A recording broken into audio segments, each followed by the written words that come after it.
them. Sorry for looking like an e-boo, but we've had a week of 100 plus temperatures. We're looking at more this week. We lost power this morning. We did get it back, but still, there's just no looking good. I mean, the world is burning, okay? So in the meantime, we'll just talk media for a little bit of relief. I am still reading Red Side Story. It's fantastic so far. I've got about 150 pages left. So when I'm done with it, I will give a full review. You do really need to read Shades of Grey first, because Red Side Story picks up right where Shades of Grey left off, pretty much. So I will tell you that if you want to read it, get started on Shades of Grey.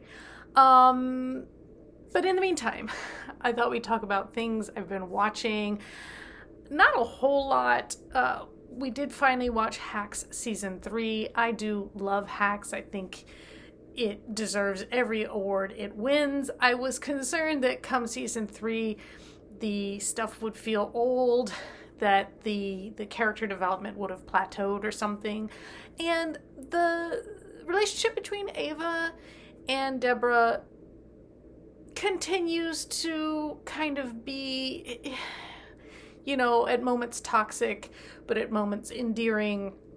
I feel like that this show has such great writing and great acting that I mean, it's just a real gem of a show. And it's doing very well. It's showing kind of the boomer versus millennial gap, and the way they teach one another and interact in the world. And then of course all of it's like Entourage but better, all of the entertainment trappings of the entertainment industry going on there. And Jimmy and Kayla, who in the first season or two I was kind of like, why? They are quickly becoming some of the best parts of the show as their dynamic also develops.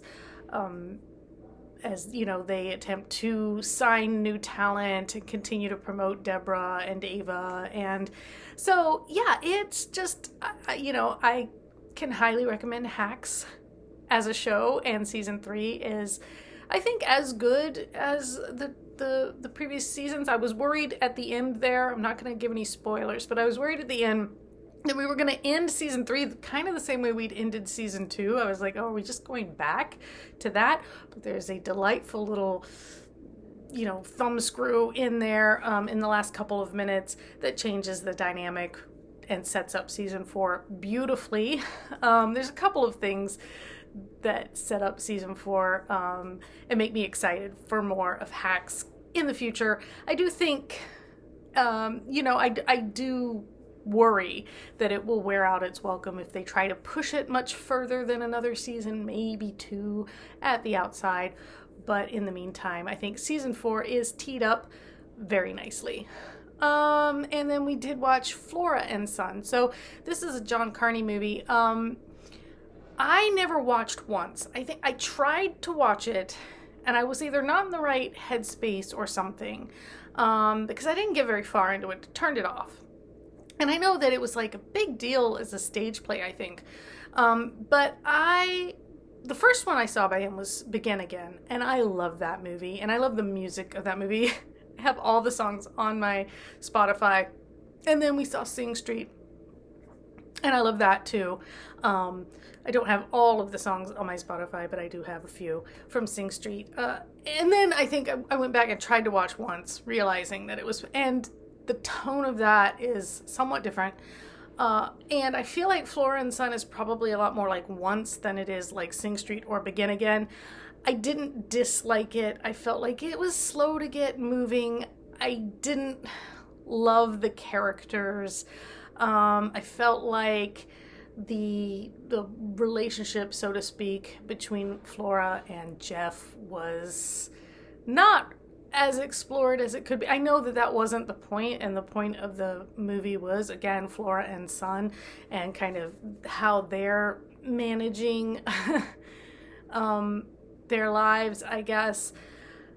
in any case, I mean, it was good, and I think the end made it worth. The last song is the best song, not the one over the credits. I didn't like that one, but the one that they sing live at the end is probably the only song from it I would put on my Spotify if you're rating these movies based on playlists.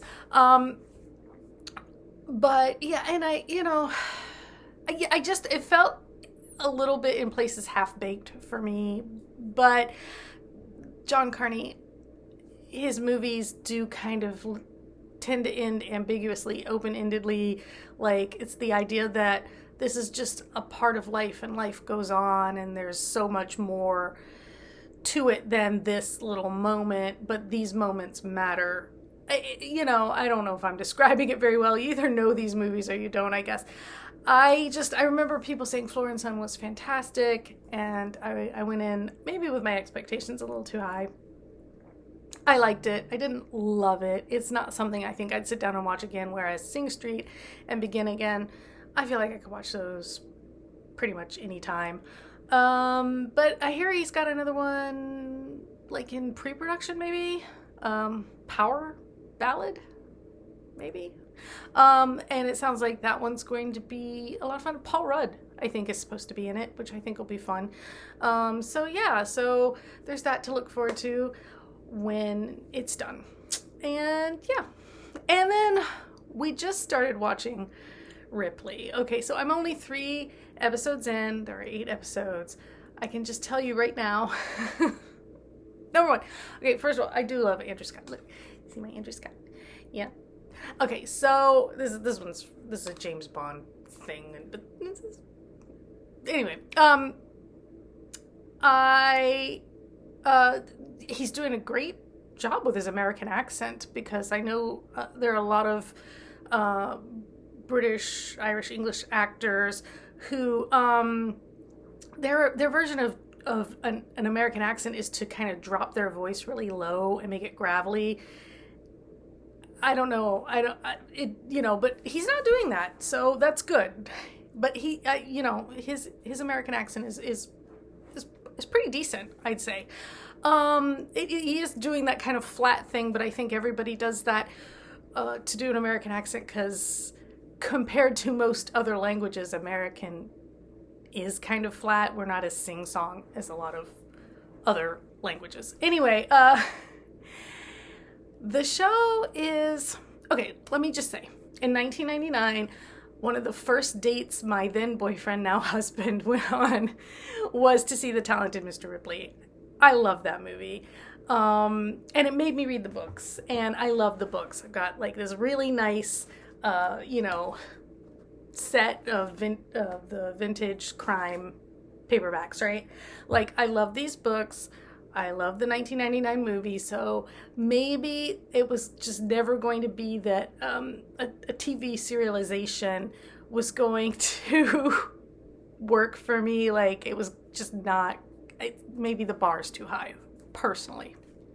I think it's beautifully shot. The black and white is an interesting choice. I do feel like there's a lot more emphasis on the cinematography than the story, which means the story is going very, very slow, and it's not building any tension. Like, I'm not feeling the tension that I feel like the book and the story and, should be building. This version of Tom Ripley is not as charming, right? Like, he doesn't have like that charisma. He's more awkward, and it's been a long time since I read these books. It's probably been like 20 years since I've read them.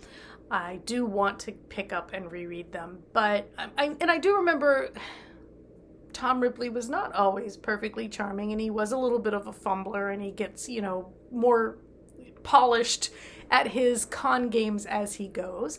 But I don't know, this kind of leans a little more into him being a screw up in a lot of ways.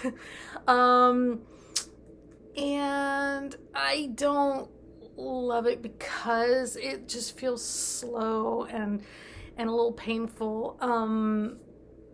And again, I will say in the first couple of episodes, the tension between Marge and Tom was definitely there, and the tension between Freddie and Tom, even though we only see Freddie for a very brief scene, was definitely there. I felt like there should be more tension between Tom and Dickie. But it just wasn't, even up until like the last moment. And I'm going to talk as if you've read the book, seen the movie, know the story. So if you haven't watched it, you don't want spoilers, you should check out right now. Because, okay, like up until the moment Tom kills Dickie, right? Like, I'm just like, where's the tension? Where is it? Like, I don't know. There are tense moments, like, him trying to get the letter out of Dickie's coat pocket and things like that. There definitely were some tense moments when he fell into the water and needed to grab back onto the boat, and the propeller, he gets hit by the keel, and then the propeller nearly gets him. He gets hit by the anchor weight. Like, there were moments, but overall the interpersonal tension wasn't there for me, and the slow pacing makes it a little bit soporific so far. Like I said, I'm only 3 episodes in. There are 8 episodes. I don't know if they intend to do each book as a season. Right now on Netflix it says season 1, so I assume that it means they intend to have more seasons. But yeah, I don't know. We will see how it plays out. But I'm not wowed. I see the craft in it, like, again, with the cinematography, and everything. But I'm not, like, this, I don't know. I feel like this interpretation of the story is a little bit weird. Because there seems to be more focus on making it arty. Now, I know there's a movie, Purple Noon, from like 1960, which was also an adaptation of The Talented Mr. Ripley. I've never seen it. My husband, that was actually the first one he saw, because he was in a novel into film class that read The Talented Mr. Ripley and then watched Purple Noon. And I don't know. He said at least that one started with them all in Italy together already. And so they already, it cut some of the extraneous, like cutting the crust off of bread, right? So I don't know. That might be worth checking out at some point too. But yeah, I mean, I'm going to finish the season and just see how it plays out, where it lands. But it's fine. Like I said, for me, there was probably already too high a bar. It wasn't really maybe gonna ever meet it. I may just be difficult to please. I am willing to admit that sometimes for some things my standards are maybe higher than average.